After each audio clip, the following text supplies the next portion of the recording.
নমস্কাৰ আপুনি চাই আছে দুপৰৰ সংবাদ মই জয়ন্ত মাধৱ গোস্বামী অসম বিধানসভাৰ বাজেট অধিৱেশনৰ দ্বিতীয় দিনা নজিৰবিহীন ঘটনা সংঘটিত হৈছে এপিএসসি কেলেংকাৰী বিপ্লৱ শৰ্মা আয়োগৰ প্ৰতিবেদনক লৈ সদনত হুলস্থুলীয়া পৰিৱেশৰ সৃষ্টি হয় এপিএসসি কেলেংকাৰীক লৈ শাসকীয় বিজেপি আলোচনা কৰিব বিচাৰিছিল যদিও এই কাৰ্যত বিৰোধিতা কৰে কংগ্ৰেছে ইয়াৰ পিছতে অধ্যক্ষৰ আসন ঘেৰাও কৰি প্ৰতিবাদ সাব্যস্ত কৰে শাসকীয় পক্ষৰ সভা স্থগিতৰ প্ৰস্তাৱ নাকচ কৰে অধ্যক্ষই শাসক বিৰোধীৰ হুলস্থুলীয়া পৰিৱেশৰ বাবে তিনিবাৰকৈ সদন স্থগিত ৰাখিবলগীয়া হয় এপিএসসি কেলেংকাৰীক লৈ আলোচনা বিচাৰিলে বিজেপিয়ে অধ্যক্ষৰ মেজ ঘেৰাও কৰি প্ৰতিবাদ শাসকীয় পক্ষৰ সভা স্থগিত প্ৰস্তাৱ নাকচ কৰিলে অধ্যক্ষই এয়া নজিৰবিহীন ঘটনা অসম বিধানসভাৰ বাজেট অধিৱেশনৰ দ্বিতীয় দিনৰ এক নজিৰবিহীন ঘটনা এইবাৰ দৃষ্টিগোচৰ হ'ল পৰিলক্ষিত হ'ল এপিএসসি কেলেংকাৰী বিপ্লৱ শৰ্মা আয়োগৰ প্ৰতিবেদনক লৈ সদনত হুলস্থুলীয়া পৰিৱেশৰ সৃষ্টি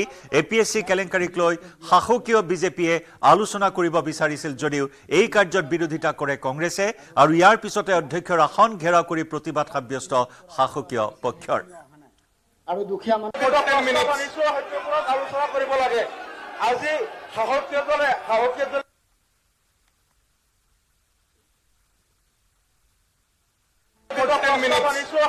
আলোচনা কৰিব লাগে আজি শাসকীয় দলে আৰু অধ্যক্ষৰ মেজ ঘেৰাও কৰি প্ৰতিবাদ শাসকীয় পক্ষৰ সভা স্থগিতৰ প্ৰস্তাৱ নাকচ কৰে অধ্যক্ষই আৰু যাক লৈ এক হুলস্থুলীয়া পৰিৱেশৰ সৃষ্টি হোৱা পৰিলক্ষিত হ'ল আৰু এইখিনি মুহূৰ্তত অসম বিধানসভাৰ আজি দ্বিতীয় দিনটোৰ কাৰ্যক্ৰমণিকা অব্যাহত আছে আগবঢ়াইছো পোনপটীয়া সম্প্ৰচাৰ যে বিশেষকৈ আমি এই কোকৰাঝাৰ অধিৱেশনত আমি আৰু এটা বস্তু দেখা পালো যে য'ত আমাৰ চৰকাৰখনে ৰাজ্যৰ সকলো প্ৰান্তৰ সম উন্নয়নৰ লগতে জাতি জনগোষ্ঠীসমূহৰ মাজত গণতান্ত্ৰিক যি প্ৰমূল্যবোধ তাক প্ৰতিষ্ঠা কৰিবৰ কাৰণে চেষ্টা অব্যাহত ৰাখিছে উপাধ্যক্ষ মহোদয় আমি যেতিয়া এই 6 শিডিউল যিবোৰ ঠাই আছে কাৰ্বি আংলঙে হওক ডিমা হাছাওৱে হওক বা বিটিএডিয়ে হওক এই প্ৰতিটো ঠাইত আজি তাৰিখত যি ধৰণে উন্নয়ন হৈছে অসমৰ লগতে প্ৰতিখন ঠাইত আমি দেখা পাইছো যে এই ঠাইসমূহ এতিয়া পৰ্যটকৰ আকৰ্ষণস্থলীলৈ পৰ্যবেক্ষিত হৈছে মাননীয় উপাধ্যক্ষ মহোদয় এতিয়া আমি যি ৰাজ্যপালৰ ভাষণ তালৈ আমি আহিছো ৰাজ্যপালৰ ভাষণ মোৰ দৃষ্টিত যিখিনি আমি পঢ়িলো তাত কেৱল এটা এক আংশিকহে চাব গ'লে বহুখিনি কাম যোৱা সময়ছোৱাত হৈছে আৰু এই সময়ছোৱাৰ ভিতৰত প্ৰত্যেকটো বিভাগ আমি যদি চাওঁ লোক নিৰ্মাণ বিভাগে হওক জলসম্পদে হওক স্বাস্থ্য কল্যাণে হওক শিক্ষাই হওক কৃষিয়ে হওক বা জলসিঞ্চনে হওক জনস্বাস্থ্য কাৰিকৰী হওক ওমেন এণ্ড চাইল্ড ডেভেলপমেণ্টে হওক প্ৰতিটো বিভাগত কাম কৰা এটা সুন্দৰ পৰিৱেশ যাৰ দ্বাৰা দেখা পাইছে যে লোক নিৰ্মাণ বিভাগৰ যি আন্তঃগাঁথনি অসমত আজি ৰাস্তা ঘাটৰ ক্ষেত্ৰত ৰাইজৰ সমস্যাসমূহ দূৰ হৈছে অসম মালৰ নিচিনা যি এক অভিলাষী আঁচনিৰ যোগেদি আজি বহুখিনি ক্ষেত্ৰত আজি সুন্দৰ সুন্দৰ ৰাস্তা নিৰ্মাণ কৰি আজি ৰাইজৰ যাতায়াতৰ সুবিধা হৈছে আজি যদি চাওঁ যে জলসম্পদ মন্ত্ৰী প্ৰচেষ্টা আজি যি বানপানীৰ কবলত পৰা অসম আজি অসমত বহুখিনি ক্ষেত্ৰত এই বিভিন্ন ধৰণৰ মাথৰি নিৰ্মাণে হওক বা এই ক্ষেত্ৰত আজি বানপানীৰ ক্ষেত্ৰত আমি কিছু স্বস্তিৰ নিশ্বাস পেলাবলৈ সক্ষম হৈছো উপাধ্যক্ষ মহোদয় অকল চৰকাৰী বিভাগেই নহয় অসমৰ ঐতিহ্য পৰম্পৰা কলা কৃষ্টিসমূহ সুৰক্ষা আৰু উন্নয়নৰ ক্ষেত্ৰত অসম চৰকাৰখনে প্ৰচেষ্টা অব্যাহত ৰাখিছে আমি যদি চাওঁ যে মাননীয় প্ৰধানমন্ত্ৰী নৰেন্দ্ৰ মোদী ডাঙৰীয়াৰ সদিচ্ছা লগতে আমাৰ জনপ্ৰিয় মুখ্যমন্ত্ৰী ডক্টৰ হিমন্ত বিশ্ব শৰ্মা ডাঙৰীয়াৰ আজি গোটেইখিনি নেতৃত্বত আজি অসম এখন আগশাৰী ৰাজ্যলৈ আজি পৰিলক্ষিত হৈছে আৰু এটাৰ পিছত এটা বৃহৎ ঐতিহাসিক কাম সম্পূৰ্ণ হৈছে আজি যদি প্ৰথমতে চাওঁ যে এক ঔদ্যোগিক বিপ্লৱৰ দিশত অসম এফালে যদি চাওঁ যে ছেমি কণ্ডাক্টৰ ইণ্ডাষ্ট্ৰীৰ যোগেদি গুজৰাট বা মহাৰাষ্ট্ৰৰ দৰে অসম এখন ঔদ্যোগিক ৰাজ্য হিচাপে দ্ৰুতগতিত উত্থান হ'বলৈ ধৰিছে আৰু আনহাতে আমি অহা 25 আৰু 26 তাৰিখে অসমত হ'বলগীয়া যি আৰু এপিএসসি কেলেংকাৰীক লৈ আজি সৰব শাসক বিৰোধী সদনৰ মজিয়াত হুলস্থুল এই মুহূৰ্তত আমি দেখুৱাইছো আৰু সমান্তৰালকৈ এপিএসসিৰ এই কেলেংকাৰীক লৈ বিপ্লৱ শৰ্মা আয়োগৰ প্ৰতিবেদনক লৈ বিভিন্নজনে বিভিন্ন প্ৰতিক্ৰিয়া প্ৰকাশ কৰিছে বিধানসভা অধিৱেশনত ভাগ ল'বলৈ আহি এপিএসসি কেলেংকাৰী সন্দৰ্ভত বিপ্লৱ কুমাৰ শৰ্মাৰ প্ৰতিবেদনৰ বিষয়ে মাত মাতিলে কেইবাগৰাকী বিধায়কে লগতে কেইবাগৰাকী মন্ত্ৰীৰো প্ৰতিক্ৰিয়া এই প্ৰতিবেদনখনতে দেখা যায় যে কংগ্ৰেছ চৰকাৰৰ দিনত যথেষ্টখিনি দুৰ্নীতি হৈছে আৰু প্ৰত্যেক পৃষ্ঠাতে দেখা গৈছে যে কংগ্ৰেছৰ দুৰ্নীতি ইয়াত উদঙাই দিয়া হৈছে। এতিয়া কথা হ'ল যে এই চৰকাৰখনৰ আগত আমাৰ আগৰ যিখন চৰকাৰ আছিলে এই চৰকাৰখনৰ দিনত যে আমাৰ গোটেই বিশেষ বস্তুটো লৈ পেলাই আজি আমাৰ যি ব্যৱস্থা কৰা হৈছে মই মুখ্যমন্ত্ৰী মহোদয়ক মই বিশেষভাৱে ধন্যবাদ জ্ঞাপন কৰিছোঁ আৰু বিপ্লৱ শৰ্মাৰ প্ৰতিবেদনৰ ওপৰত ভিত্তি কৰি আগন্তুক দিনত চৰকাৰে কি ব্যৱস্থা হাতত লয় বা ইয়াৰ বিষয়লৈ কি ধৰণে আলোচনা কৰা হয় সেইটো আমাৰ বিধানসভাতো আলোচনা কৰা হ'ব। কৰাৰ পাছত আমি যি ব্যৱস্থা ল'ব লাগে চৰকাৰে নিশ্চয় এইটো এটা ব্যৱস্থা হাতত ল'ব। গৌৰৱ গগৈৰ প্ৰসংগ আকৌ উত্থাপন হৈছে যে বিয়াত কিদৰে উপহাৰ দিছিলে এইটো প্ৰত্যেকটো পৃষ্ঠাতে সন্নিৱিষ্ট হৈ আছে এই গোটেই কথাটো। ইয়াতে প্ৰমাণ হৈ গৈছে যে কংগ্ৰেছ চৰকাৰৰ দিনত ৰাকেশ পালৰ লগত এটা যে নিবিড় সম্বন্ধ আছিল এই কথাটো ইয়াত আৰু কোনো দ্বিমত নাই। প্ৰত্যেকজন ব্যক্তিয়ে অসমৰ প্ৰত্যেকজন ব্যক্তিয়ে সুন্দৰভাৱে উপলব্ধি কৰিব পাৰিছে আৰু তাৰ কাৰণে বিহিত ব্যৱস্থা ল'বৰ কাৰণে আমাৰ চৰকাৰে যি ব্যৱস্থা হাতত ল'ব লাগে আইন অনুযায়ী সকলোখিনি ব্যৱস্থা হাতত ল'ব। চৰকাৰে SIT গঠন কৰা বা তেনেকুৱা ধৰণৰ কথা ভাবিব নেকি? নচক SIT কৰা বা যিটো পৰ্যায়ত যাব লাগে যেনেকুৱা সময়ত যি ধৰণে চুঙা চাই সোপা দিব লাগে সেই ব্যৱস্থাটো নিশ্চয় চৰকাৰে কৰিব। তাত থকা প্ৰত্যেকজন ব্যক্তিয়ে জড়িত যদি হৈ আছে আইনৰ দ্বাৰা বিচাৰ কৰা হ'ব। ইয়াত কোনো হুমজিকেলি কোনো কাম কৰা নহয়, খুব সাৱধানতাৰে অৱলম্বন কৰি যাতে দোষীক ধৰা পেলাব পৰা যায় এই কথাটোৱেই হ'ল আজিৰ ডেটত এই প্ৰতিবেদনৰ মূল প্ৰাসংগিকতা বুলি ক'ব খুজিছোঁ। এইটো তদন্ত কৰক ভালকে, হাইকোৰ্টৰ ন্যায়াধীশৰ দ্বাৰা তদন্ত কৰক আৰু যদি যিসকল ইয়াৰ লগত জড়িত আছিলে তেওঁলোকক শাস্তি বিহিব লাগে। আইনমতে ব্যৱস্থা হওক, আইন নিজৰ মতে চলিব লাগে, আইন কাৰো পক্ষত থাকিব নালাগে। গৌৰৱ গগৈৰ কথাটো উত্তৰ হৈছে তেখেতৰ প্ৰীতিৰ সম্পৰ্ক আছিলে বাবে তেখেতৰ বিয়াত উপহাৰ দিছিলে মূল্যৱান সামগ্ৰী। এইটো কোনোবা বিয়া খাবলৈ গৈছে কি উপহাৰ নিছে কোনেনো ভিতৰত খুলি চায়, কোনে কি দিছে। আজি ইমান দিন পিছত এইটো কথা তাৰমানে ৰাজনৈতিকভাৱে মানুহক দুৰ্বল কৰাৰ কাৰণে ষড়যন্ত্ৰত লিপ্ত হ'ব নালাগে। কৰবাত ইয়াত ৰাজনৈতিক মেৰপেচ সোমাই থাকিব বুলি আপোনালোকে এতিয়া ভাবিছে নেকি? নিশ্চিত গৌৰৱ প্ৰথমে কিন্তু দাবী আছিলে যে সমগ্ৰ নিযুক্তি প্ৰক্ৰিয়া আছে, নিযুক্তি প্ৰক্ৰিয়া বাতিল হ'ব লাগে। তাৰমানে গৌৰৱ গগৈৰ উত্থানে কিছুমান মানুহ শংকিত হৈ গৈছে আৰু শংকিত হৈ তেওঁৰ বিৰুদ্ধে আবুল তাবুল কথা কৈ আছে, তেওঁৰ বিৰুদ্ধে বিভিন্ন ধৰণৰ ষড়যন্ত্ৰত লিপ্ত হৈছে।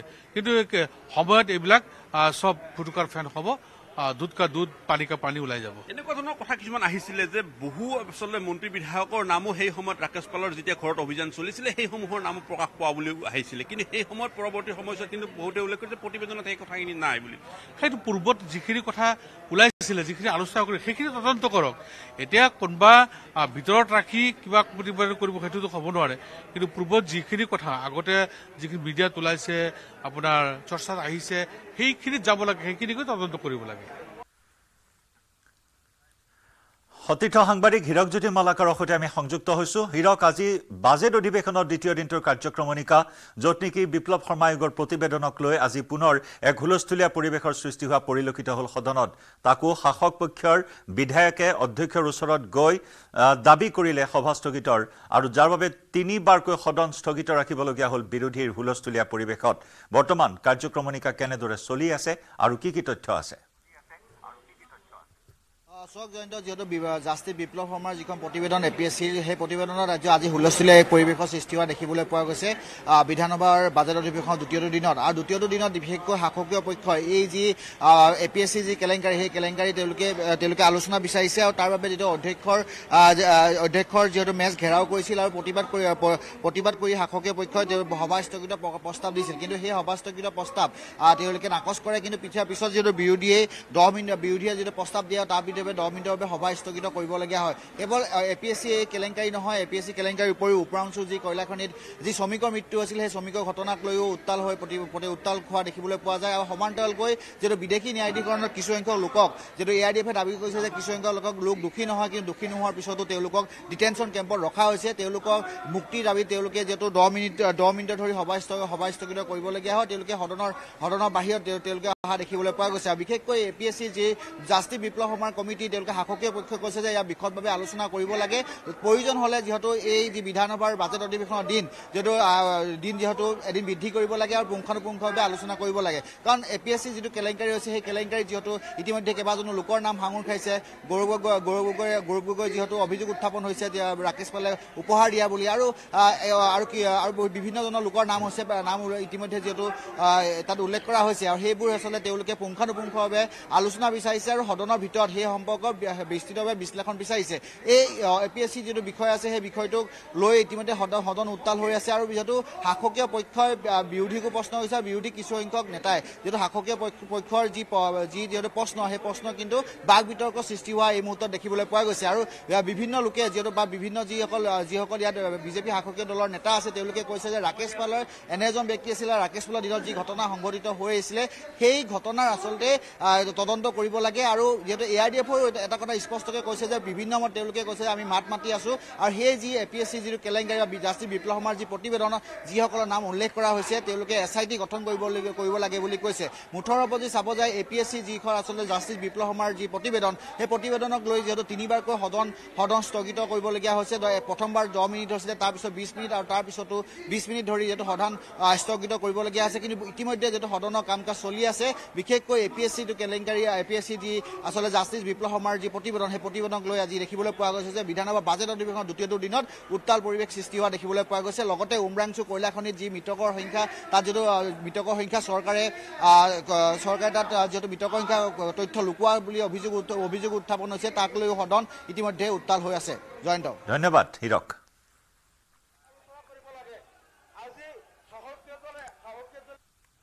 আৰু ইতিমধ্যে বিভিন্নজনে প্ৰতিক্ৰিয়া প্ৰকাশ কৰিছে। এই বিষয়টোত বিভিন্নজনৰ প্ৰতিক্ৰিয়া আগবঢ়াইছো যে APSC কেলেংকাৰীটো কৰিবৰ কাৰণে তেনেকুৱা এটা কেলেংকাৰী কৰিবৰ কাৰণে অকল এজন ৰাকেশ পালেই বা অকল আয়োগখনৰ জৰিয়তে কেতিয়াও সম্ভৱপৰ নহয় যদিহে তাত গভৰ্ণমেণ্ট জড়িত নাথাকে। এইটোৱে আটাইতকৈ ইম্পৰ্টেণ্ট কথা। আৰু BK শৰ্মাৰ ৰিপৰ্টত এইটোকে লুকুৱাব খোজা হৈছে।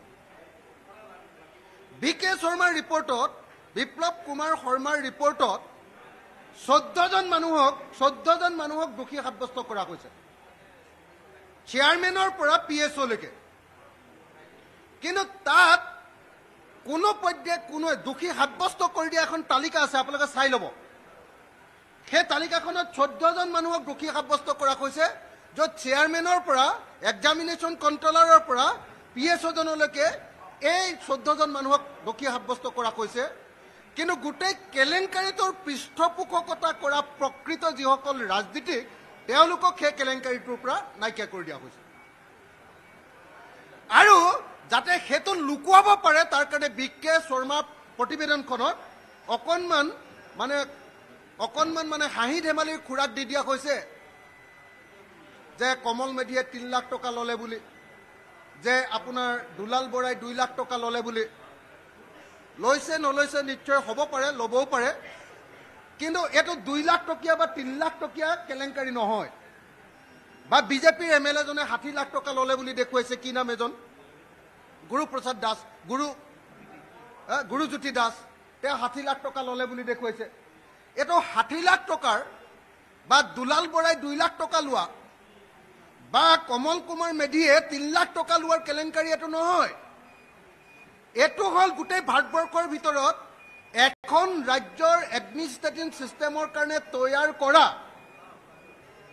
অফিচাৰ্ছবিলাকৰ যিটো পৰীক্ষা, সেই পৰীক্ষাটোক সম্পূৰ্ণৰূপে মাফিয়া ষ্টাইলত একেবাৰে ধ্বংস কৰি দিয়া এটা কেলেংকাৰী। নাম্বাৰ 1। নাম্বাৰ 2, এই কেলেংকাৰীটোৰ আটাইতকৈ ডাঙৰ কথাটো হ'ল যে ই সুদূৰ প্ৰসাৰী। কাৰণ ইয়াৰ জৰিয়তে অসমৰ এডমিনিষ্ট্ৰেশ্যন চলা, সেইটো পুলিচ এডমিনিষ্ট্ৰেশ্যনে হওক বা চিভিল এডমিনিষ্ট্ৰেশ্যনে হওক, গোটেই এডমিনিষ্ট্ৰেশ্যন চলা ছিষ্টেমটোৰ কাৰিকৰবিলাকক ACS আৰু APS অফিচাৰবিলাকক তাতে তৈয়াৰ কৰা হয় বা এগ্ৰিকালচাৰ ডিপাৰ্টমেণ্ট এডুকেশ্যনৰ ডাঙৰ ডাঙৰ অফিচাৰ্ছবিলাক এই আটাইবিলাকক ইঞ্জিনিয়াৰ্ছবিলাকক তেওঁলোকক নিৰ্বাচন কৰাৰ তেওঁলোকক নিয়োগ কৰাৰ কাৰণে পৰীক্ষা পতাৰ এইটো ব্যৱস্থা গতিকে APSC কেলেংকাৰীটো আপোনালোকে মেডিয়াই যি ধৰণে 2 লাখ টকা 3 লাখ টকা এইবিলাক কথা প্ৰকাশ কৰি আছে এইবিলাকৰ জৰিয়তে আচলতে যিবিলাকে এইবিলাক অকল এইটোৰ ওপৰত কেৱল গুৰুত্ব দি আছে সেইবিলাকে কেৱল মুচৰুচক বাতৰিয়ে দিয়া নাই আচলতে তেওঁলোকেও আচলতে APSC কেলেংকাৰীৰ প্ৰকৃত নায়কবিলাকক খলনায়কবিলাকক লুকুৱাবলৈ চেষ্টা কৰিছে এটা মুখ্যমন্ত্ৰীৰ ল'ৰাৰ বিয়া হ'লে আপুনি আৰু ফুলৰ তোৰাহে নিদিয়ে আৰু বিশেষকৈ যদি আপুনি তেওঁৰ দ্বাৰা যথেষ্ট উপকৃত হয় গতিকে এইটো আৰু অস্বাভাৱিক একো নহয় তেওঁ সোণহে দিলে হীৰা দিয়া নাই যে মই সেইটোতে আচৰিত দিছোঁ গোটেই প্ৰক্ৰিয়াটো যিটো কৰিছে ন্যায়াধীশ বিপ্লৱ শৰ্মা তেখেত এজন যথেষ্ট আমাৰ অভিজ্ঞ আৰু আইনী জ্ঞান থকা ব্যক্তি তেখেত আমাৰ হাইকোৰ্টৰ জাজো আছিল আমিও পাইছিলোঁ তেখেতক জাজ হিচাপে তেখেতে সকলো বিষয় চালি জাৰিহে তেনেকুৱা এটা প্ৰতিবেদন দাঙিব এনেই তেখেতে কাৰো কথা মানি চলা মানুহ নহয় আৰু মই ভাবোঁ যে তেখেতে যিখন প্ৰতিবেদন দিছে সেই প্ৰতিবেদনত তেখেতে সঁচা কথাটোকে প্ৰতিফলিত কৰিছে বিশেষকৈ কংগ্ৰেছ দলৰ সভাপতি ভূপেন বৰা ডাঙৰীয়াই বহুখিনি কথা আমাৰ প্ৰেছ কনফাৰেন্সত কোৱা দেখা পোৱা গৈছে কিন্তু সদনৰ মজিয়াত যেতিয়ালৈকে ইয়াৰ কথাবিলাক ভালদৰে আলোচনা নহ'ব তেতিয়ালৈকে আমি সম্পূৰ্ণ কথাবিলাক জ্ঞাত নহ'ব বিপ্লৱ শৰ্মা ডাঙৰীয়াৰ কমিটিৰ ৰিপৰ্ট ইতিমধ্যে কোকৰাঝাৰৰ প্ৰথমখন অধিৱেশনৰ প্ৰথম দিনাখনেই তাত দাখিল কৰিছে মাননীয় মুখ্যমন্ত্ৰী ডাঙৰীয়াই আৰু ইয়াৰ ওপৰত আমি যেতিয়া আজি আলোচনা বিচাৰিছোঁ সেই আলোচনা আজি বিৰোধিতা কৰা আজি দেখা পোৱা গৈছে সদনৰ মজিয়াত সেইসকলে সঁচা অৰ্থত অসমৰ ৰাইজক এই কথাবিলাক সম্পূৰ্ণৰূপে জনাব পাবলৈ লাগে নে নালাগে ইয়াক লৈ তেওঁলোকে নিজৰ কথাই নিজে কটা নিচিনা অনুভৱ হৈছে সেইকাৰণে কংগ্ৰেছ দলৰ আজি যি সদনৰ ভিতৰত তেওঁলোকৰ আজি যিখিনি কাৰ্যকৰ্তা মানে কৰ্ম দেখা গ'ল সেইখিনিত এটা কথা লক্ষ্য কৰিব পাৰি যে বিপ্লৱ শৰ্মা কমিটিৰ যিমান দিনলৈকে পাৰে তেওঁলোকে যাতে আলোচনা কৰিব নালাগে বা দিয়াৰ পৰিৱেশ তেওঁলোকে সৃষ্টি কৰিব বিচৰা নাই আৰু সদনৰ বাহিৰত মানুহক বিপথে পৰিচালিত কৰিব পৰাকৈ তেওঁলোকে বহুখিনি কথা কৈ থকা আমি দেখা পোৱা গৈছে সেইকাৰণে আমি কওঁ যে আমাৰ এই ন্যায়াধীশ বিপ্লৱ শৰ্মা কমিটিৰ ৰিপৰ্ট আখৰে আখৰে সদনৰ মজিয়াত ডিছকাশ্যন হ'ব লাগে ভাগ ল'ব লাগে আৰু কোন দোষী আৰু কোন নিৰ্দোষী তাৰ তেল আৰু পানী যেনেকৈ ছেপাৰেট কৰিব পাৰি তেনেকুৱা এটা পৰিৱেশৰ কাৰণে আমি ইয়াতে আমি ইচ্ছা কৰিছোঁ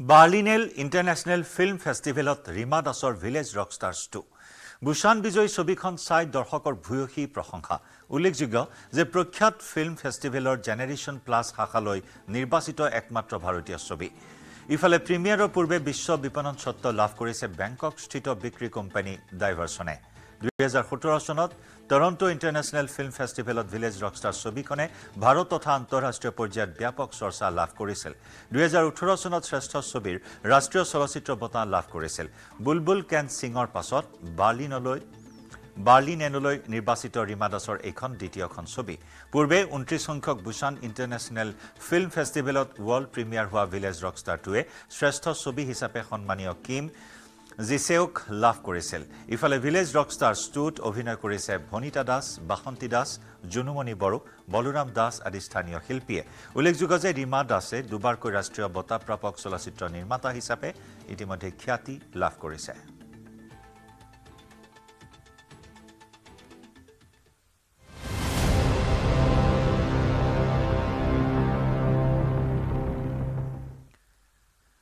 মহানগৰীৰ পানীখাইটিত ভয়ংকৰ অগ্নিকাণ্ড পানীখাইটিৰ কৃষ্ণা ফুড প্ৰডাক্ট নামৰ সয়াবিন প্ৰস্তুত কৰা কাৰখানাত লাগিল জুই ঘটনাস্থলীত অগ্নি নিৰ্বাপক বাহিনী দুখনকৈ বাহনেৰে জুই নিৰ্বাপন কৰিবলৈ চেষ্টা প্ৰায় কেইবা ঘণ্টা জোৰা প্ৰচেষ্টাৰ অন্তত জুই নিৰ্বাপন কৰিবলৈ সক্ষম হয় বৈদ্যুতিক শ্বৰ্ট চাৰ্কিটৰ ফলত এই ভয়ানক অগ্নিকাণ্ড সংঘটিত হোৱাৰ সন্দেহ কৰা হৈছে পুৱতি নিশা সংঘটিত হোৱা এই অগ্নিকাণ্ডত কাৰখানাটোৰ বৃহৎ ক্ষতি সাধন হয়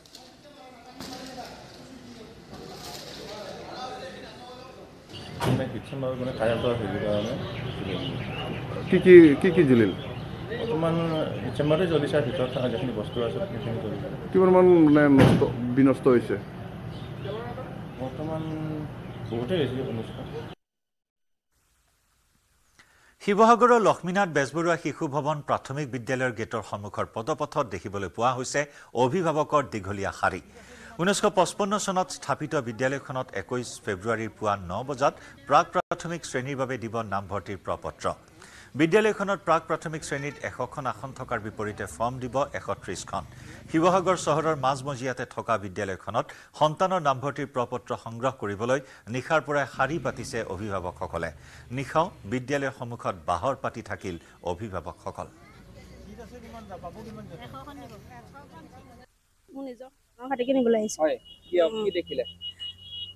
স্কুলখন ভাল এগেট প্ৰাপ্ত আৰু তাতে শুনিছোঁ লক্ষ্মীনাথ স্কুলখন বহুত ভাল বুলি সেইকাৰণে আজিৰ পৰা লাইন পাতিছে বুলি কৈছে আৰু ফৰ্মো 21 তাৰিখে দিব আজিৰ পৰা পাতিলে মানে পৰা হ'বগৈ আৰু সেইটো উলিয়াই আহিছোঁ আমি শিৱসাগৰ ভটিয়াৰ পৰা পাইছোঁ হয় বহুত দূৰৰ পৰা আহিছে হয় আৰু আজি 18 ফেব্ৰুৱাৰী নিশা হৈছে আপুনি এতিয়াৰ পৰা কি শুনিছে স্কুলখনৰ বিষয়ে মানে ভাল শুনিছোঁ হয় A+ যুক্ত সেইবাবে মানে পঢ়াটো গাইডনেছটো ভাল হয় আপোনাৰ ইয়াত আৰু কোনোবা আছে ল'ৰাটো পঢ়ি আছে ক্লাছ 5ত এতিয়া সৰুটো কাৰণে নিবলৈ আহিছে হয় কি কেনেকুৱা পাইছে স্কুলখন ভাল দেখি আহিছোঁ আৰু সন্তানটোৱে এটা পঢ়িয়ে আছে ল'ৰাটা এতিয়া এবাৰ ওলাব 6লৈ পাব এইফালে ছোৱালীজনীক দিবলৈ আহিছোঁ ফৰ্ম নিবলৈ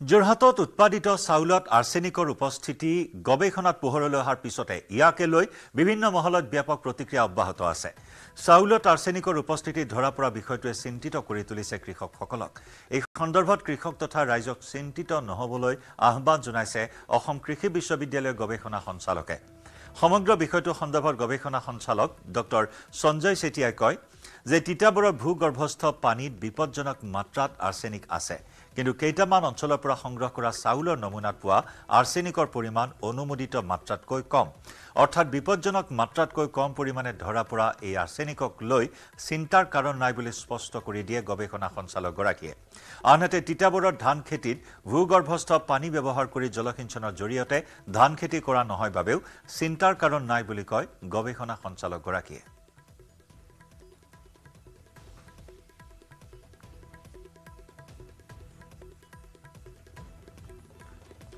অসমতো বা তিতাবৰ অঞ্চলতো ধানত আৰ্ছেনিকৰ সমস্যা দেখা দিছে কিন্তু এই যিটো সমস্যা বুলি আমাৰ চিহ্নিত হৈছে এইটো আচলতে সমস্যাই নহয় কাৰণ অসমত আমাৰ খেতি হয় একেবাৰে আমাৰ যিটো আমাৰ বৰষুণৰ ওপৰত নিৰ্ভৰশীল খেতি এটা হয় ইয়াত আমাৰ যিটো ভূগৰ্ভৰ পানী ব্যৱহাৰ নহয় আৰু আৰ্ছেনিক হয় আমাৰ ইয়াত অলপ আছে আমাৰ যিটো ভূগৰ্ভৰ পানী আছে তাতহে আৰ্ছেনিক আমাৰ দেখা পোৱা যায় আৰু এইটো যিটো মাত্ৰা সেই মাত্ৰাটো থাকিবলগীয়াতকৈ অলপ বেছি আছে কিন্তু আমাৰ যিহেতু আমাৰ বৰষুণৰ ওপৰতে খেতিটো নিৰ্ভৰশীল সেইকাৰণে আৰ্ছেনিকৰ যিখিনি আমি বাতৰিত পাইছোঁ সেইখিনি আচলতে একেবাৰে অমূলক এনেকুৱা ধৰণৰ কোনো সমস্যাই নাই 100% যিহেতু আমাৰ ৰেইনফেড এগ্ৰিকালচাৰ ইয়াৰ পৰা যিখিনি আমাৰ ধানৰ উৎপাদন হৈছে বা আমি যিখিনি চাউল খাই আছোঁ সেই চাউল খোৱাৰ কাৰণে কাৰোবাৰ কেঞ্চাৰ বা কেনেকুৱা ধৰণৰ সমস্যা হ'ব পাৰে বুলি পাৰ্টিকুলাৰলি মই কৈছোঁ আৰ্ছেনিকৰ পৰা কোনো ইয়াত হোৱাৰ আশাই নাই বা এইটো নহয় সেয়েহে আমাৰ কৃষক ৰাইজ বা আমাৰ যিখিনি আমাৰ কনজিউমাৰ আছে আমি যিখিনি আমি ধান বা চাউল খাই আছোঁ অসমৰ বিভিন্ন অঞ্চলৰকে আদি কৰি তিতাবৰৰ সেইকাৰণে এই কথাটো আচলতে চিন্তা কৰাৰ কোনো প্ৰয়োজন নাই আৰু আমাৰ গৱেষণা হৈ আছে হয় আমাৰ ভূগৰ্ভৰ আমাৰ যিটো মাত্ৰাত থাকিব লাগে তাত অলপ বেছি পৰিমাণে পোৱা গৈছে আৰু তাৰ বিষয়ে আমাৰ অসম কৃষি বিশ্ববিদ্যালয়কে আৰম্ভ কৰি বিভিন্ন প্ৰতিষ্ঠানত আমাৰ এনেকুৱা ধৰণৰ আৰ্ছেনিকৰ ওপৰত গৱেষণা হৈ আছে আৰু আজিৰ দিনত কিন্তু ইয়াৰ কোনো চিন্তাৰ বিষয় নাই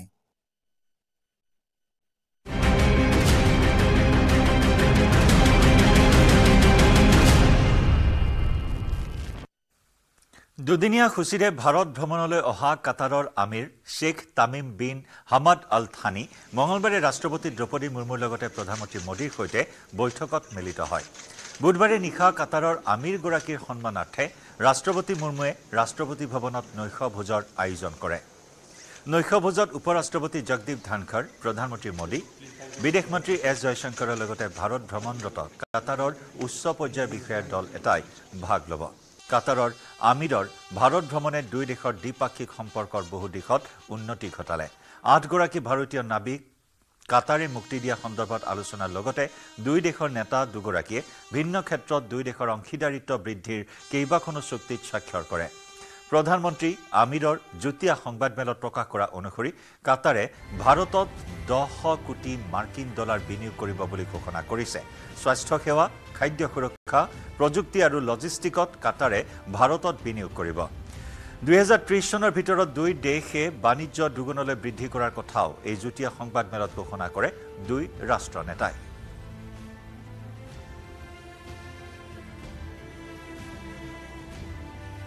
প্ৰধানমন্ত্ৰী মোদীৰ নেতৃত্বত উপসাগৰীয় দেশসমূহৰ সৈতে ভাৰতৰ দ্বিপাক্ষিক সম্পৰ্ক যথেষ্ট উন্নীত হৈছে। পূৰ্বৰ ক্ৰেতা বিক্ৰেতাৰ সম্পৰ্কৰ ঊৰ্ধৰে কেইবাখনো আৰৱ উপসাগৰীয় দেশে ভাৰতৰে অধিক অংশীদাৰিত্বৰ সম্পৰ্ক গঢ়ি তুলিছে। আৰৱ উপসাগৰীয় দেশে যদি ভাৰতৰ শক্তিৰ প্ৰয়োজন পূৰাইছে, ভাৰতে দেশখনক খাদ্য সুৰক্ষা দি আহিছে। প্ৰধানমন্ত্ৰী মোদীয়ে প্ৰটকল ভংগ কৰি সংযুক্ত আৰৱ আমিৰশ্বাহী, ছৌদি আৰৱ আৰু কাটাৰৰ ৰাষ্ট্ৰ নেতাক বিমানবন্দৰলৈ গৈ আদৰণি জনাই ব্যক্তিগত সম্পৰ্ক গঢ়ি তুলিছে। যোৱা বৰ্ষত প্ৰধানমন্ত্ৰী মোদীৰ দোহা ভ্ৰমণ অৰ্থপূৰ্ণ আছিল। প্ৰধানমন্ত্ৰী মোদীৰ কূটনৈতিক বিচক্ষণতাই আৰৱ উপসাগৰীয় দেশসমূহত পাকিস্তানৰ বিপৰীতে ভাৰতৰ গুৰুত্ব অধিক বঢ়াই তুলিছে। আনহাতে ভাৰতে অংশীদাৰিত্বৰ চুক্তি স্বাক্ষৰ কৰি কাটাৰ চৰকাৰে নিজ দেশৰে মৌলবাদী শক্তিসমূহলৈ এই শক্তিশালী বাৰ্তা প্ৰেৰণ কৰিছে।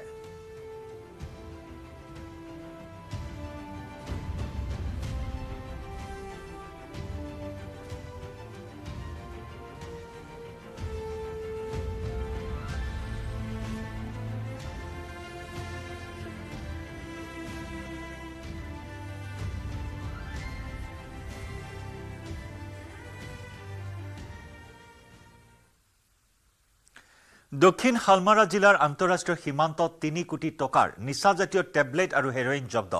মানকাছৰৰ কলাইছৰ মছলাবাৰী অঞ্চলৰ পৰা বৃহৎ পৰিমাণৰ ইয়াবা টেবলেট আৰু হেৰইন জব্দ কৰা হৈছে।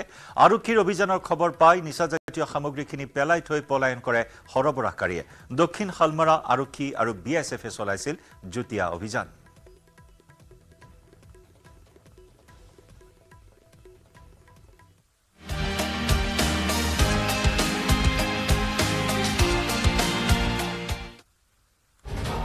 কাইলৈ দিল্লীৰ নতুন মুখ্যমন্ত্ৰীৰ শপত গ্ৰহণ। দিল্লীৰ ৰামলীলা ময়দানত শপত গ্ৰহণ কৰিব দিল্লীৰ মুখ্যমন্ত্ৰীয়ে। কাইলৈ শপত গ্ৰহণৰ পূৰ্বে আজি দিল্লীৰ নতুন মুখ্যমন্ত্ৰীৰ নাম ঘোষণা কৰাৰ পূৰ্ণ সম্ভাৱনা আছে। এই পৰ্যন্ত মুখ্যমন্ত্ৰী নিৰ্বাচিত নহলেও 27 বছৰৰ পাছত দিল্লীত চৰকাৰ গঠন কৰিবলৈ ওলোৱা বিজেপিয়ে শপত গ্ৰহণ অনুষ্ঠানৰ বাবে পূৰ্ণ প্ৰস্তুতি চলাইছে। শপত গ্ৰহণ অনুষ্ঠানত ভাগ ল'বলৈ প্ৰায় 25,000 অতিথিক আমন্ত্ৰণ জনোৱা হৈছে। প্ৰধানমন্ত্ৰী নৰেন্দ্ৰ মোদী, কেন্দ্ৰীয় গৃহমন্ত্ৰী অমিত শ্বাহ, প্ৰতিৰক্ষা মন্ত্ৰী ৰাজনাথ সিঙৰ লগতে বিজেপি তথা NDA শাসিত ৰাজ্যসমূহৰ মুখ্যমন্ত্ৰীয়ে শপত গ্ৰহণ অনুষ্ঠানত ভাগ লোৱাৰ কথা। আজি বিয়লিত দিল্লীৰ বিধায়িনী দলৰ বৈঠক অনুষ্ঠিত হ'ব আৰু এই বৈঠকতে দিল্লী বিজেপিৰ বিধায়িনী দলৰ নেতা তথা নতুন মুখ্যমন্ত্ৰী নিৰ্বাচিত হ'ব। অভিজ্ঞতা আৰু যুৱশক্তি দুয়োটাকে প্ৰাধান্য দি দিল্লীৰ মন্ত্ৰীসভা গঠন কৰা হ'ব বুলি ঘোষণা কৰা হৈছে বা বিজেপি সূত্ৰই প্ৰকাশ কৰিছে। একে সময়তে বিজেপি সূত্ৰৰ পৰা জানিব পৰা অনুসৰি দিল্লীৰ মুখ্যমন্ত্ৰী নিৰ্বাচিত বিধায়কৰ মাজৰ পৰাই নিৰ্বাচন কৰা হ'ব।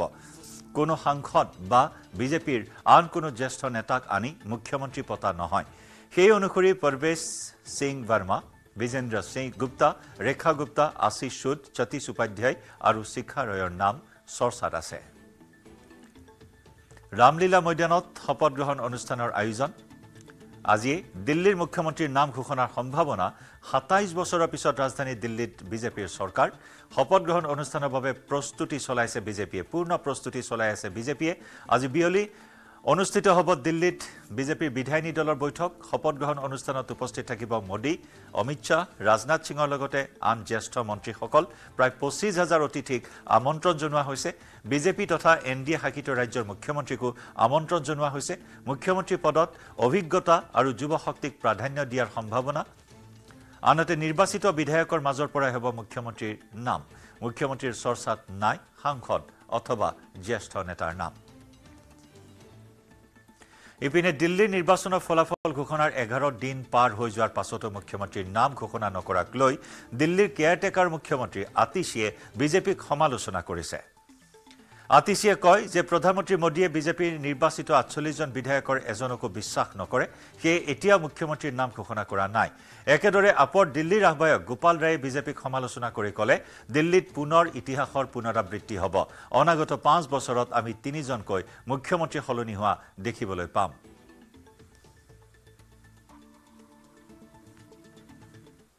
आज ये बिल्कुल साबित हो गया है दिल्ली वालों के सामने कि भारतीय जनता पार्टी के पास मुख्यमंत्री का कोई भी चेहरा नहीं है। दिल्ली की सरकार चलाने के लिए उनके पास एक भी व्यक्ति नहीं है जिसका वो चयन करके उसको मुख्यमंत्री बना सकते हैं।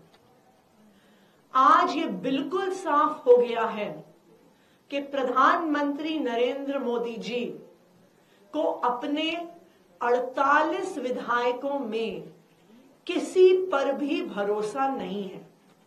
उनको पता है कि इन 48 विधायकों में से एक भी विधायक सरकार चलाने की योग्यता नहीं रखता है।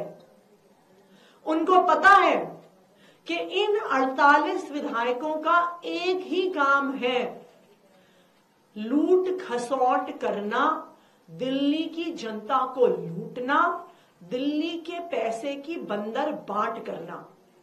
और इसीलिए 10 दिन बीतने के बाद भी प्रधानमंत्री नरेंद्र मोदी जी इन 48 विधायकों में से एक विधायक पर भी भरोसा नहीं कर पाए हैं, उसको मुख्यमंत्री नहीं बना पाए हैं।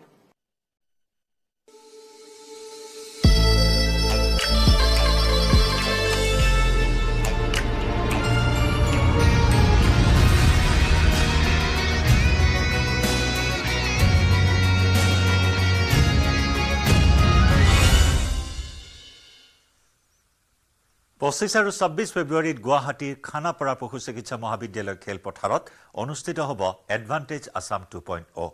প্ৰধানমন্ত্ৰী নৰেন্দ্ৰ মোদীয়ে উদ্বোধন কৰিব এই বিনিয়োগ সন্মিলন। দুদিনীয়া এই সন্মিলনত কেইবাখনো আলোচনা চক্ৰ অনুষ্ঠিত হ'ব। এডভান্টেজ আছামত উপস্থিত থাকিব 8 গৰাকী কেন্দ্ৰীয় মন্ত্ৰীৰ লগতে দেশ বিদেশৰ উদ্যোগপতি। এই সন্মিলনত বিশেষকৈ 6টা বিষয়ত গুৰুত্ব আৰোপ কৰা হৈছে। সন্মিলন সফল কৰিবলৈ দিনে নিশাই ব্যস্ত হৈ আছে প্ৰশাসন। বিশেষকৈ সুৰক্ষাৰ ওপৰত বিশেষ গুৰুত্ব আৰোপ কৰা হৈছে। নিৰাপত্তাৰ খাতিৰত সমগ্ৰ খেলপথাৰতে সংস্থাপন কৰা হৈছে CCTV।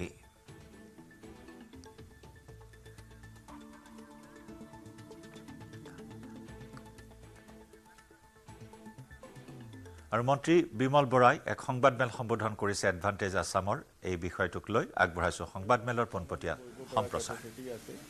তাতে আমি এইটো মুকলি সভাটো পাতিম। ফাৰ্ষ্ট যিটো আমাৰ অনাৰেবল PM ইনগ্ৰেল এড্ৰেছ কৰিব, তাৰপিছত এইটোৱে হলত আমাৰ ইউনিয়ন মিনিষ্টাৰ্ছ আহিব, তেওঁলোকৰ বিভিন্ন ছেশ্যনকেইটা তাতে হ'ব। এইটো আমি আপোনাক আগতে প্ৰেছ এটা ব্ৰিফিঙৰ নোট দিছিলোঁ, তাতে আছে এই বস্তুবিলাক। তাৰপিছত আমাৰ এটা আছে মানে 4টামান সৰু ছেশ্যন হলবিলাক আছে, তাতে আমাৰ 500 কেপাচিটি আছে, বাকী 150 কেপাচিটি আছে। তাতে মানে বিভিন্ন ধৰণৰ থিমেটিক ছেশ্যন চলি থাকিব। ধৰক হাতীৰ ওপৰত চলিব, হাইড্ৰ'কাৰ্বনৰ ওপৰত চলিব, আগাৰৰ ওপৰত চলিব, হেল্থৰ ওপৰত চলিব, ৰিয়েল এষ্টেটৰ ওপৰত চলিব। মানে য'ত আমাৰ মানে গুৰুত্ব আমি দিছোঁ, ছামিটৰ ফ'কাছ য'ত আছে সেইটো হ'ব। তাৰ লগতে আমাৰ এটা আছে হল য'ত B2B মানে বিজনেছ টু বিজনেছ, মানে মই ধৰক ৰেজিষ্ট্ৰেশ্যন কৰিছোঁ বিজনেছমেন হিচাপে, আপুনি এজন বিজনেছমেন হিচাপে ৰেজিষ্ট্ৰেশ্যন কৰিছে, তেওঁলোকৰ মেচ মেকিং আমি এডভান্টেজ আছাম এপৰ জৰিয়তে কৰাই আছোঁ। গতিকে তাত আমাৰ মিডিয়েটাৰ হ'বলগীয়া নাই। তাৰমানে আপোনালোকে এইটো বুজি পাইছে, মানে আমাৰ যিকেইটা ফ'কাছ ছেক্টৰ আছে, সে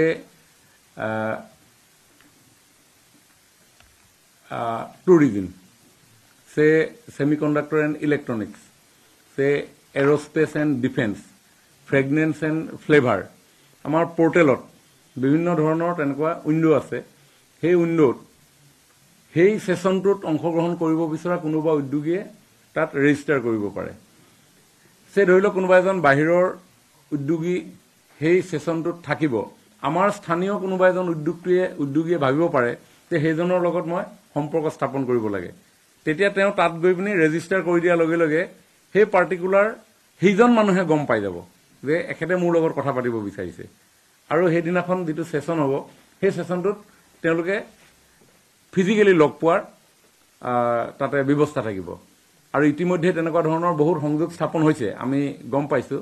সেইটো আমি ডিপাৰ্টমেণ্ট পোনপটীয়াকৈ তাত মেডিয়েটৰ হিচাপে জড়িত হৈ নাথাকোঁ, কিন্তু যেতিয়া আমি চেক কৰোঁ পৰ্টেলটো তেতিয়া দেখোঁ যে তেওঁলোকৰ মাজত ইতিমধ্যে কথোপকথন আৰম্ভ হৈছে, নহয় জানো? তেওঁলোকৰ মাজত ইতিমধ্যে কথোপকথন আৰম্ভ হৈছে আৰু তেওঁলোকৰ মাজতে এটা লিংক অলৰেডি আৰম্ভ হৈ গ'ল। তেওঁলোকে মেইল দিছে, তেওঁলোকৰ ৰিপ্লাই আহিছে আৰু তেওঁলোকে ঠিক কৰিছে যে আমি ঠিক আছে সেইদিনাখন এনেধৰণৰ কথা পাতিম। ইতিমধ্যে এডভান্টেজ আছামৰ বিজনেছমেন টু বিজনেছমেন সেই যিটো ৰিলেশ্যন, সেই ৰিলেশ্যন ইতিমধ্যে আৰম্ভ হৈছে পৰ্টেলৰ জৰিয়তে।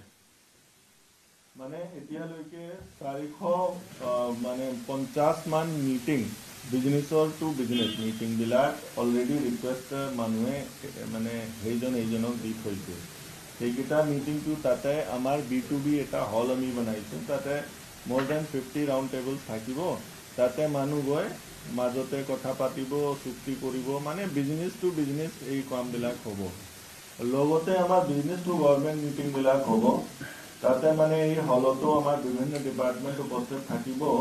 গতিকে আগতে আলোচনা চলি থকা যিখিনি MOU বিলাক কৰিবলগীয়া আছে বা আলোচনা কৰিবলগীয়া আছে এইকেইটাতো আলোচনা হ'বই। তাৰ উপৰিও আলোচনা তাত হ'ব পাৰে, ধৰক কোনোবা মই আহিছোঁ ধৰক দিল্লীৰ পৰা, মই আগতে কণ্টেক্ট কৰা নাই, কিন্তু মই হেল্থ ডিপাৰ্টমেণ্টৰ অফিচাৰবিলাকক লগ পাব খুজিছোঁ। মই এইটো টেবুলত গৈ লগ পাম, আলোচনা কৰিম।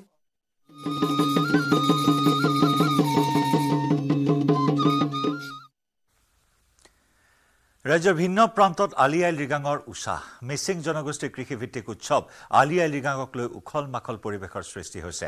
ফাগুনৰ প্ৰথমটো বুধবাৰে মিচিংসকলে উদযাপন কৰি আহিছে আলি আই লৃগাং। ঐনিতমৰ সুৰ আৰু গুমৰাগৰ নৃত্যত মুখৰিত হৈছে মিচিং গাঁওসমূহ।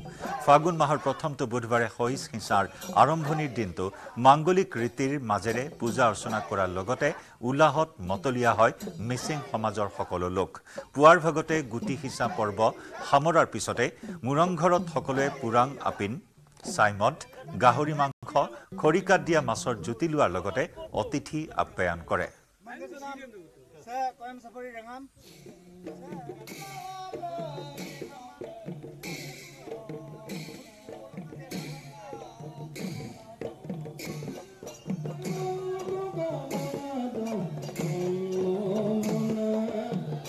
হয়, আজি ফাগুন মাহৰ প্ৰথমটো বুধবাৰ আৰু প্ৰথমটো বুধবাৰত অসমৰ অন্যতম ভূমিপুত্ৰ মিচিং জনগোষ্ঠীয় লোকসকলে যি আলি আই লৃগাং যি পৰম্পৰা, এই পৰম্পৰা তেওঁলোকে অনুষ্ঠিত কৰি আহিছে। আৰু এই মুহূৰ্তত যিহেতু মই উপস্থিত আছোঁ ধেমাজিৰ কাইটং কয়েম চাপৰি আৰু কহানৈ পাৰত, ইতিমধ্যে তেওঁলোকে যি লিগগদৰ পৰ্ব তেওঁলোকে শুভাৰম্ভ কৰিছে। আৰু যিহেতু শস্য সিঁচা পৰ্ব, আজি যিহেতু তেওঁলোকে আহু ধান সিঁচে বা অন্যান্য আলু কচু যি আচলতে তৃণজাতীয় যিসমূহ উপাদান তেওঁলোকে সিঁচা আৰম্ভ কৰে। আৰু মই সামগ্ৰিক এটা পৰিৱেশ দেখুৱাইছোঁ, এয়া কাইটঙৰ কায়ম চাপৰিৰ গাঁৱৰ দৃশ্য। আৰু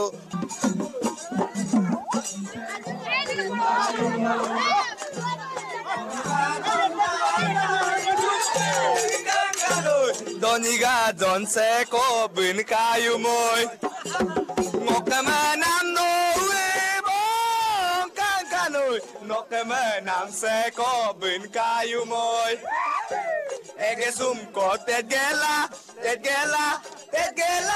no kogami ke dunam mimila কেনেধৰণৰ আজি যিটো আলি আই লৃগাঙৰ শুভেচ্ছা আপোনাক জ্ঞাপন কৰিছোঁ। আপোনাক ক'ত কেনেধৰণৰ অনুষ্ঠিত কৰিছোঁ, আমি কহানৈ পাৰত দেখিছোঁ এক উখল মাখল পৰিৱেশ, কি ক'ব ইয়াৰ পৰা? আচলতে আপোনাৰতো হয় কাৰণ নিজকে বহুত ভাল পাইছোঁ। তাৰপিছত আমাৰ এইটো কাৰ্যটো অলৰেডি মানে আমাৰ আজি আলি আই লৃগাং, গতিকে ইয়াত আমাৰ সকলোৰে সহযোগত আমি এতিয়া আৰম্ভ কৰিছোঁ। তাৰপাছত এনেকৈ এতিয়া আলি আই লৃগাংটো হৈ আছে, অলপ নাচ ফূৰ্তি কৰিব। এতিয়া কাৰবাৰটো হৈ গ'ল, আমাৰ মংগলীয় কাৰ্য হৈ গ'ল, এতিয়া অলপ নাচ বাগ কৰিব মানে ইয়াত। কাৰ্যসূচী ইয়াত অলৰেডি আজি ইমান কাৰ্যসূচী নাই সেইটো হোৱাৰ পাছত আকৌ আমি খাই বৈ লৈ মেলি আকৌ নাচ গান কৰিম আকৌ আমাৰ লিগেল কাৰ্য কাইলৈ সম্পন্ন হ'ব আজি নহয় আৰু হয় ঘৰ হ'ব চবৰে একদম হেৰি পৰিৱেশ হুলস্থুল পৰিৱেশ আৰু চবৰে ভাল পাইছে হুলস্থুলীয়া পৰিৱেশ চবৰ ঘৰতে হৈ আছে বিহুৰ কাৰণে মানে লিগাঙৰ কাৰণে হয় আজি মিচিং জনগোষ্ঠীয় লোকসকলৰ কৃষিভিত্তিক উৎসৱ আলি আই লিগাং শিৱসাগৰ কাংকানগৰতো আজি উলহ মালহেৰে আলি আই লিগাং উদযাপন কৰা হৈছে পুৰা মাংগলিক কাৰ্যসূচীৰ পিছতে বৰ্তমান মুৰুং ঘৰত ঐনিতম গুমনাং নৃত্য পৰিৱেশন কৰিছে মুখৰিত হৈ পৰিছে চৌপাশ মই বৰ্তমান পোনে পোনে নৃত্য গীতৰ মাজলৈ লৈ গৈছো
অসমৰ অন্যতম কৃষ্টি সংস্কৃতি চহকী মিচিং জনগোষ্ঠী প্ৰথম বুধবাৰ আমি আলি আই লিগাং উদযাপন কৰোঁ আৰু আজি কাংকানগৰ শিৱসাগৰৰ মাজমজিয়াত আমি গোটেইখিনি মিচিং জনগোষ্ঠীয়ে একতাৰে একগোট হৈ পিনি আলি আই লিগাং উদযাপন কৰিছে ইয়াৰ যোগেদি আমাৰ গোটেই অসমবাসীক আমি সকলোৱে ঐক্যৰে শান্তি সমৃদ্ধিৰে থাকিবৰ কাৰণে আমি উৎসাহ জ্ঞাপন কৰিছোঁ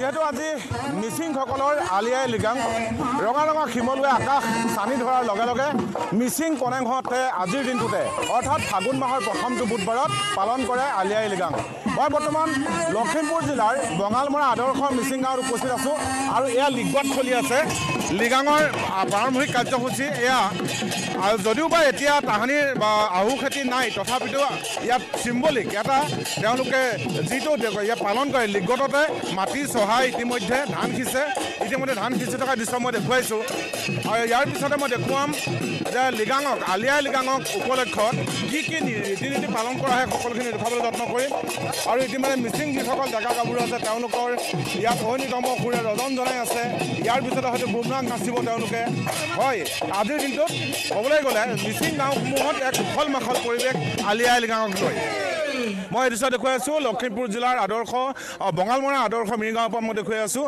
ইতিমধ্যে লিগত চলি আছে এয়া ধান তেওঁলোকে সিঁচিছে মাটি চহাই আলু শিমলু আলু সিঁচিছে এয়া হ'ল পৰম্পৰা আৰু এই সমগ্ৰ ঘটনাটো সমগ্ৰ যিখিনি কাম কাজ চলি আছে সেয়া মই দেখুৱাই থাকিম লগে লগে সমানে সমানে কথা পাতিম আৰু কি কি কৰে কেনেকুৱা ধৰণৰ কাৰ্যসূচী ইয়াত পালন কৰিব সেইখিনি মই দেখুৱাই থাকিবলৈ যত্ন কৰিম আৰু সমানে সমানে মই স্থানীয় লোক আছে কথা পাতিবলৈ যত্ন কৰিম আৰু কি কি এতিয়া লিগত দেখিছোঁ চলি আছে ইয়াৰ পিছত আৰু কি কি কৰিম লিগতৰ পিছত আমাৰ এই গুমৰাগ চেও হ'ব আমাৰ সাংস্কৃতিক অনুষ্ঠান চলিব লগে লগে আমাৰ এটা মঞ্চ মুকলি মঞ্চ আমি ইয়াত আপোনালোকে সন্মুখত দেখিছে এই মুকলি মঞ্চত আমাৰ মিচিঙৰ যি কৃষ্টি সংস্কৃতি পৰম্পৰা এই পৰম্পৰাখিনি পৰ্যায়ক্ৰমে দেখুৱাম আমি দেখি আছোঁ ইয়াত ধৰক পোৰা মাছ আছে কণী আছে বা টোপোলা বা পাতৰ ভাত আছে বা বন্তিয়া গছ জ্বলা ইয়াত আহু ধানৰ বীজ আপোনালোকে ইতিমধ্যে সিঁচিছে লগতে দেখিছোঁ পৰাপংগু দেখিছোঁ এই সমগ্ৰ কি কি বস্তু আৰু আছে কি কি নাই সেই বিষয়ে অকণমান ভাঙি ক'লে ভাল হ'ব আমাৰ মিচিঙৰ এই নদীপৰীয়া মিচিং ৰাইজে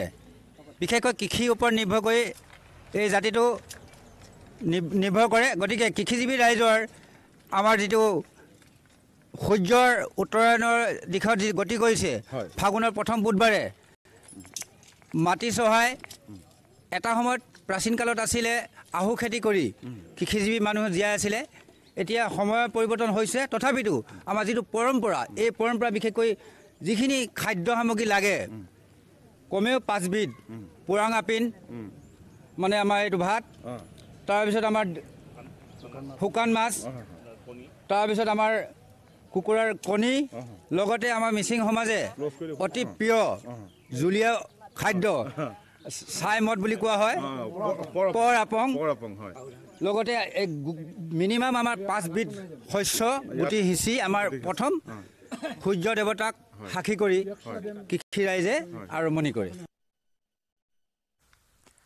দুপৰৰ সংবাদত আমি খবৰৰ ধাৰা অব্যাহত ৰাখিম সময় হৈছে এটা চমু বাণিজ্যিক বিৰতি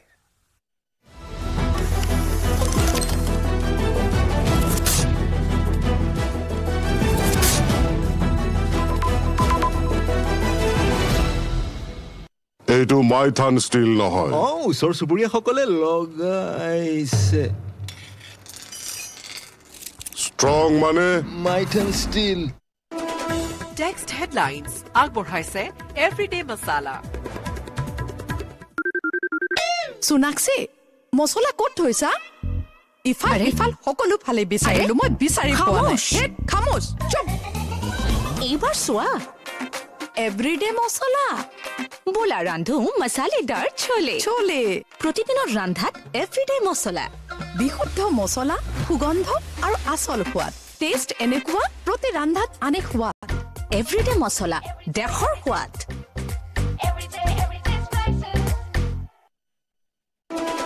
টেক্সট হেডলাইনছ আগবঢ়াইছে এভৰিডে মছালা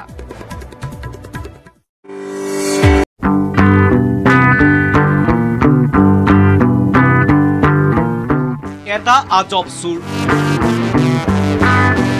চুৰিৰ গোচৰত প্ৰায় অভিযুক্ত হৈ থাকে এইজন লোক চুৰ হলেই যোৰহাট আৰক্ষীকৈ উপস্থিত হৈ গৈ এইজন লোকৰ ঘৰত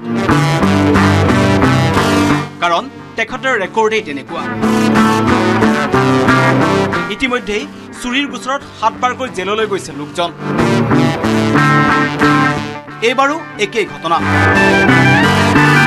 শেহতীয়াকৈ পুনৰ যোৰহাটত সংঘটিত এটা চুৰি কাণ্ডৰ বাবে আৰক্ষীয়ে বিচাৰি আছিল লোকজনক দুদিনমান পূৰ্বে নিশা আৰক্ষীয়ে লোকজনৰ বাসগৃহত চলাইছিল অভিযান দুটি কণমানি শিশু আৰু পত্নীৰ সৈতে থকা লোকজনৰ পৰিয়ালটোক বহু লোকে সন্দেহৰ দৃষ্টিৰে চায় পত্নীয়ে জব কাৰ্ড তথা আনৰ ঘৰত বন্ধ কৰা কাম কৰি উপাৰ্জন কৰিবলৈ চেষ্টা কৰি অহা এই পৰিয়ালটোৰ লোকজন কিয় চুৰি কাণ্ডৰ সৈতে জড়িত হৈ পৰিছে বিগত বহু বছৰ ধৰি ড্ৰাগছ সেৱন কৰি অহা লোকজনে ড্ৰাগছ কিনাৰ বাবে ধনৰ যোগান ধৰিবলৈ চুৰি কাৰ্যত লিপ্ত হৈছে ওচৰ চুবুৰীয়াসকলে লগাইছে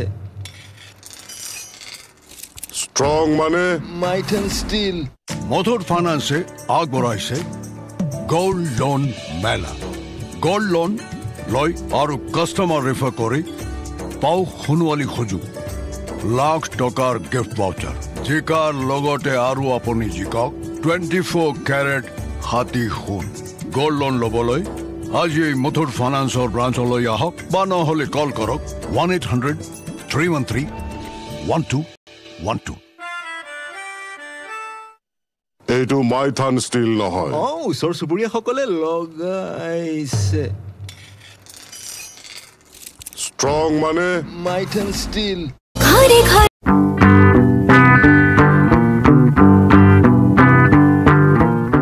এটা আজব চুৰ চুৰিৰ গোচৰত প্ৰায় অভিযুক্ত হৈ থাকে এইজন লোক চুৰ হলেই যোৰহাট আৰক্ষীকৈ উপস্থিত হৈ গৈ এইজন লোকৰ ঘৰত কাৰণ তেখেতৰ ৰেকৰ্ডেই তেনেকুৱা ইতিমধ্যেই চুৰিৰ গোচৰত 7 বাৰকৈ জেললৈ গৈছে লোকজন এইবাৰো একেই ঘটনা শেহতীয়াকৈ পুনৰ যোৰহাটত সংঘটিত এটা চুৰি কাণ্ডৰ বাবে আৰক্ষীয়ে বিচাৰি আছিল লোকজনক দুদিনমান পূৰ্বে নিশা আৰক্ষীয়ে লোকজনৰ বাসগৃহত চলাইছিল অভিযান দুটি কণমানি শিশু আৰু পত্নীৰ সৈতে থকা লোকজনৰ পৰিয়ালটোক বহু লোকে সন্দেহৰ দৃষ্টিৰে চায় পত্নীয়ে জব কাৰ্ড তথা আনৰ ঘৰত বন্ধ কৰা কাম কৰি উপাৰ্জন কৰিবলৈ চেষ্টা কৰি অহা এই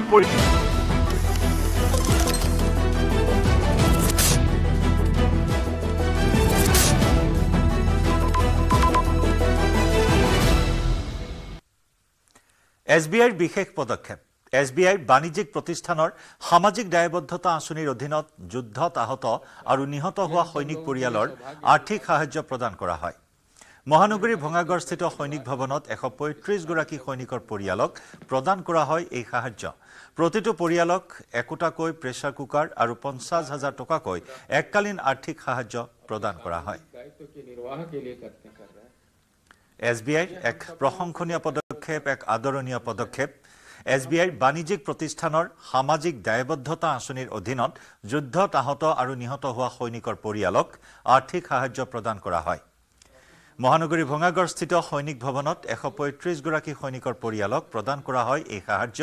প্ৰতিটো পৰিয়ালক একোটাকৈ প্ৰেছাৰ কুকাৰ আৰু 50,000 টকাকৈ এককালীন আৰ্থিক সাহায্য প্ৰদান কৰে SBI। আমাৰ দেশ ৰক্ষা কৰি আছে, সেইকাৰণে সিহঁতৰ ফেমিলিৰ কাৰণে আমি যদি কিছু সহায় সহযোগ আগবঢ়াব পাৰোঁ, আমাৰ যি সামাজিক দায়বদ্ধতা আছে, সেই সামাজিক দায়বদ্ধতাৰ অধীনত আজি এই 135টা ফেমিলিৰ মানুহখিনিক মাতা হৈছে, কিছুমান আহিছে, সকলো আহিব পৰা নাই। তাৰে আমি সকলোৰে একাউণ্টত আজি 50,000 টকা জমা কৰিম আৰু সকলোকে একোটা প্ৰেছাৰ কুকাৰ আমাৰ ষ্টেট বেংকৰ ফালৰ পৰা দিয়া হৈছে। প্ৰেছাৰ কুকাৰ ৰান্ধি বাঢ়ি খোৱা ভালকৈ হ'ব আৰু টকাটোৱে আল্টিমেটলি স্কলাৰশ্বিপ, টিউশ্যন ফিজ এইবিলাকৰ কাৰণে কামত আহিব।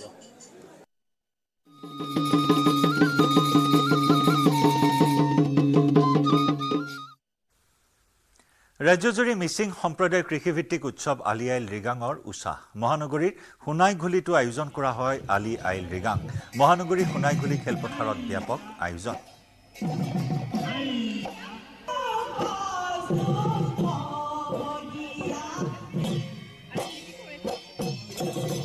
মহানগৰীৰ বিভিন্ন প্ৰান্তত আলি আইল ৰিগাং উদযাপন কৰা হৈছে। আমাৰ দুই সতীৰ্থ সাংবাদিকৰ প্ৰতিবেদন আগবঢ়াইছোঁ।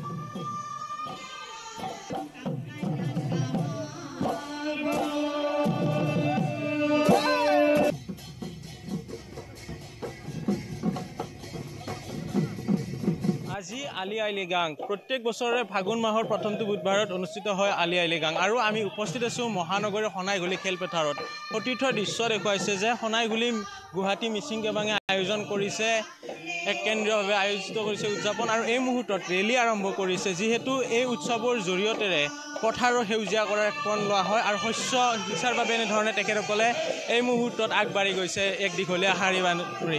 সতীৰ্থ দৃশ্য দেখুৱাব যে পিছফালে নাঙল, যুঁৱলি, যিসমূহ খেতিত কাৰ্যত ব্যৱহাৰ কৰা সামগ্ৰী থাকে, সেইসমূহ ইয়াতে আনিছে, তেখেতসকলে আদৰি অনা পৰিলক্ষিত হৈছে। সতীৰ্থ সম্ভৱলৈ জুম কৰিয়ে হওক বা দেখুৱাইছে এই মুহূৰ্তত যে তাত আমি কোৰ দেখিছোঁ, নাঙল দেখিছোঁ, ধান সিঁচি আহিছে, ধান ছটিয়াই আহিছে কিছুলোকে, কিছুলোকে অন্য ধৰণৰ যি ৰবি শস্য আছে সেই ৰবি শস্যসমূহ সিঁচি অহা পৰিলক্ষিত হৈছে। মই দেখুৱাইছে সতীৰ্থই। আৰু এনেদৰে শস্য ভৰাবৰ বাবে যিসমূহ সামগ্ৰীৰ প্ৰয়োজন সকলো লৈ এনেদৰে পৰিলক্ষিত হৈছে।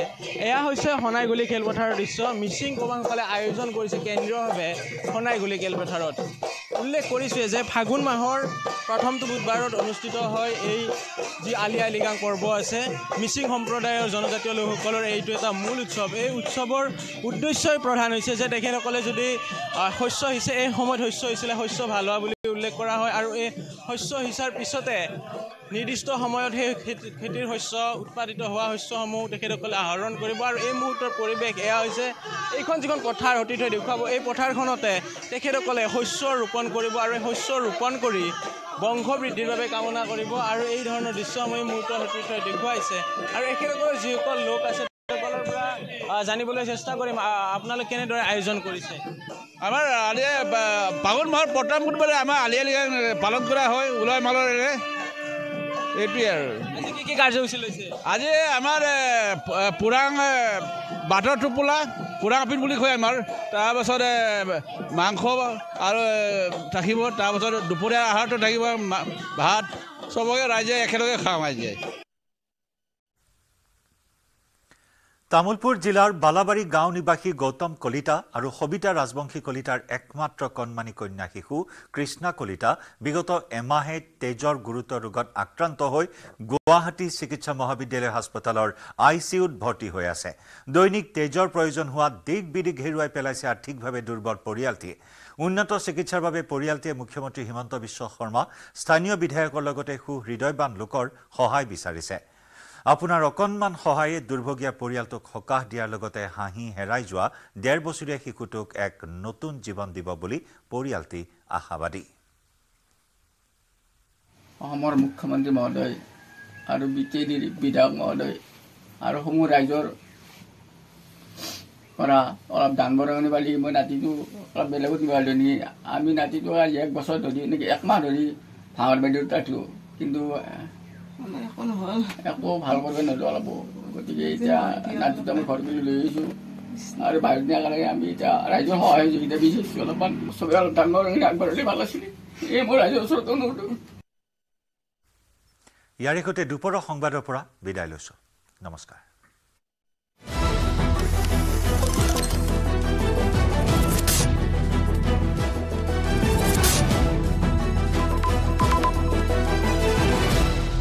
এইটো মাইথান ষ্টিল নহয় ওচৰ চুবুৰীয়াসকলে লগাইছে ষ্ট্ৰং মানে মাইথান ষ্টিল Text headline